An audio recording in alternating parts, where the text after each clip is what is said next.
മരണം കീഴടക്കിയാലും വി എസിന്റെ സ്മരണകൾക്ക് അന്ത്യമുണ്ടാകില്ല. മരണമുഖത്തു നിന്നും അത്ഭുതകരമായി രക്ഷപ്പെട്ട ഒരു സംഭവമുണ്ട് വി എസിന്റെ ജീവിതത്തിൽ. അന്ന് രക്ഷകനായി എത്തിയത് ഒരു കള്ളനും. പുന്നപ്ര വയലാർ സമരത്തിന് ശേഷം വി എസ് തന്റെ വെന്തലത്തറ വീടിനോട് വിട പറഞ്ഞു. പിടികൂടാൻ വലവിരിച്ച് പോലീസ് കാത്തിരിപ്പുണ്ടായിരുന്നു. സർ CP-യുടെ നിർദ്ദേശപ്രകാരം വി എസ് അടക്കമുള്ള സമരസഖാക്കളുടെ വീടുകളുടെ മുന്നിൽ രാജമുദ്ര പതിപ്പിച്ച് വീടുകൾ കണ്ടുകെട്ടി. നാട്ടിൽ നിന്നാൽ പിടിയിലാകുമെന്നുറപ്പായ വി എസ് പൂഞ്ഞാറിലേക്കാണ് പോയത്. അവിടെ ഒളിവിൽ കഴിയുന്നതിനിടെ വി എസിനെ പോലീസ് പിടികൂടി. ആ കമ്മ്യൂണിസ്റ്റ് പാർട്ടി നേതാവിനോട് പോലീസ് കലി തീർത്തത് കാലിൽ ബയണറ്റ് കുത്തിയിറക്കിയാണ്. ചോര വാർന്ന് ബോധരഹിതനായി കിടന്ന അദ്ദേഹത്തെ പോലീസ് കുറ്റിക്കാട്ടിൽ കളയാൻ നിർദ്ദേശിച്ചപ്പോൾ അതിനെ എതിർത്തത് ഒരു കള്ളനാണ്.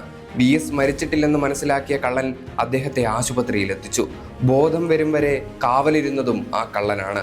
ഇവൻ എന്തു കള്ളൻ? ഒരു കള്ളനിൽ ഇത്രയും മനുഷ്യത്വം താൻ പ്രതീക്ഷിച്ചിരുന്നില്ലെന്ന് വി എസ് ഒരിക്കൽ പറഞ്ഞിട്ടുണ്ട്. ആശുപത്രിയിൽ നിന്നും അദ്ദേഹം എത്തിയത് ജയിലിലേക്കായിരുന്നു. നീരുവെച്ച കാല് നിലത്തുപോലും കുത്താനാകാതെ വി എസ് ഒരുപാട് കാലം കഴിഞ്ഞത് നിരങ്ങി നീങ്ങിയാണ്. പോലീസിന്റെ ക്രൂരത ആ ശരീരത്തിലും മനസ്സിലും ഉണ്ടാക്കിയത് ഉണങ്ങാത്ത മുറിവുകളായിരുന്നു. ചോരച്ചാലുകൾ നീന്തിക്കയറിയ ധീരന്മാരുടെ പ്രസ്ഥാനം. കമ്മ്യൂണിസ്റ്റ് പാർട്ടിയുടെ ഈ മുദ്രാവാക്യത്തെ അന്വർത്ഥമാക്കുന്നതായിരുന്നു ആ മനുഷ്യന്റെ ജീവിതം.